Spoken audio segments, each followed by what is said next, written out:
সময়টা তখন 1972 সালের 13ই অক্টোবর। আন্দিজ পর্বতের ওপর আছড়ে পড়েছিল একটি বিমান। রাগবি খেলার জন্য চিলি যাচ্ছিল উরুগুয়ের রাগবি দল ওল্ড ক্রিশ্চিয়ানস এবং তাদের বন্ধুবান্ধব ও সমর্থকরা।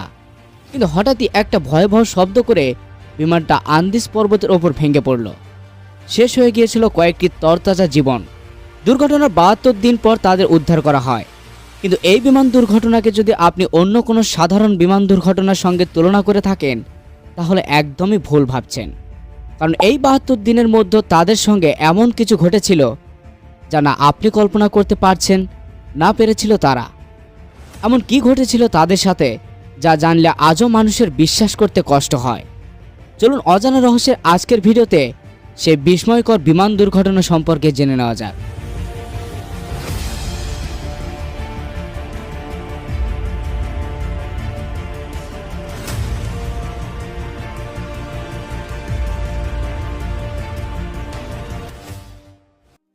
ফ্লাইট নাম্বার 571 যাত্রী ছিল রোবার্তো।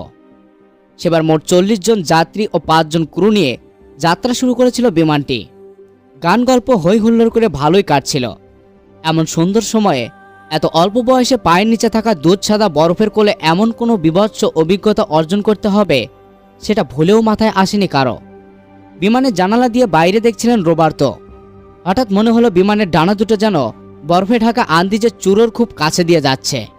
প্রথমে তারা ভেবেছিলেন হয়তো খারাপ আবহাওয়ার কারণে এত নিচ দিয়ে বিমানটি যাচ্ছে। তারপর হঠাৎই একটা ভয়াবহ শব্দ করে আন্দিজ পর্বতের ওপর ভেঙে পড়ল বিমানটি। ধাতব কিছু একটা ওপর থেকে প্রচণ্ড শব্দ করে ঘুরতে ঘুরতে নিচে নেমে এলে যেমনটা হয় ঠিক তেমনই মনে হচ্ছিল। পাহাড়ের ঢাল ধরে বিমানটা স্লেজ গাড়ির মতো নেমে আসছিল। সবকটা আসন যাত্রীদের নিয়ে উপরে আসতে লাগলো সামনের দিকে। শেষমেশ আরেকটি পাহাড়ের সঙ্গে ধাক্কা খেয়ে সঙ্গে সঙ্গে মারা যান বিমানের 2 জন পাইলট। সব যখন শান্ত হলো তখনও বোঝেননি রবার্তো আদৌ বেঁচে আছেন কিনা। যাত্রীদের কান্না আর আর্তনাদে আশেপাশের বাতাস ভারী। বিমানের অধিকাংশ অংশই ভেঙে পড়েছে। বরফ সাদা পাহাড়ের অংশ দিব্যি দেখা যাচ্ছে আশেপাশে। শরীরে হিম ঠান্ডা হাওয়া এসে ধাক্কা দিচ্ছে। বাইরে তখন তাপমাত্রা -10 ডিগ্রির নিচে আর বিমানের ভেতরের তাপমাত্রা প্রায় 75 ডিগ্রি। একসময় মনে হয়েছিল যেন ওই রাতটাই তাদের জীবনের শেষ রাত। পুরো বিমানটি বিধ্বস্ত এবং বিমান থেকে তার ছিঁড়ে ঝুলছে। দুর্ঘটনায় কেউ মারা গিয়েছেন, কেউ গুরুতর আহত, আবার কেউ কোমায় চলে গিয়েছেন। বেশ কিছুদিন খোঁজাখুঁজির পরেও তাদের সন্ধান পাওয়া যায়নি। বরফে ঢাকা এই বিশাল পাহাড়ের ভেতরে ক্ষুদ্র একটি সাদা বিমানকে খুঁজে পায়নি সন্ধানকারীরা, যার কারণে কিছুদিনের জন্য সন্ধান কাজটি বন্ধ করে দেওয়া হয়। এদিকে বিমানে থাকা খাবারগুলো খেতে খেতে তা ক্রমশ ফুরিয়ে আসছিল। এরপর শুরু হয় আসল ঘটনা। এই দুর্ঘটনার 10 দিনের মাথায় ট্রানজিস্টর মারফত খবর আসে যে তাদের উদ্ধার করার ব্যবস্থা করা হচ্ছে, তবে আরও সময় লাগবে। কিন্তু ততদিনে অনেকে অসুস্থ হয়ে পড়েছেন। তার উপর খাবার নেই। প্রাকৃতিক দুর্যোগ আর খাবারের অভাবে আরও লোক মারা যেতে লাগলো।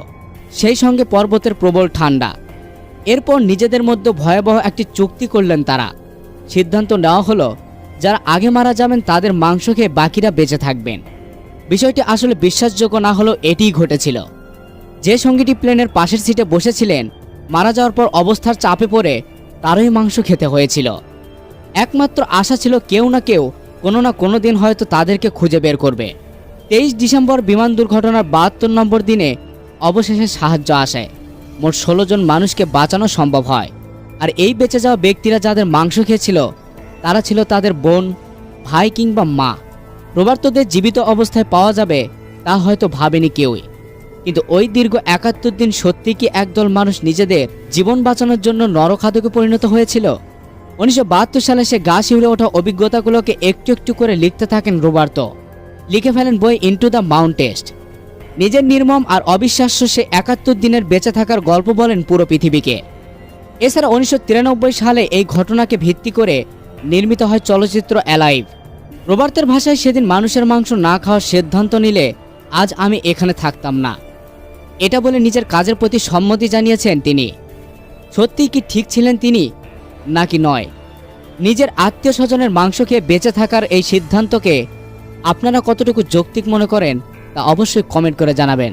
এমনই অদ্ভুত, রোমাঞ্চকর এবং রহস্যময় ভিডিও দেখতে চাইলে অবশ্যই আমাদের এই ছোট্ট চ্যানেলটিকে সাবস্ক্রাইব করে রাখবেন।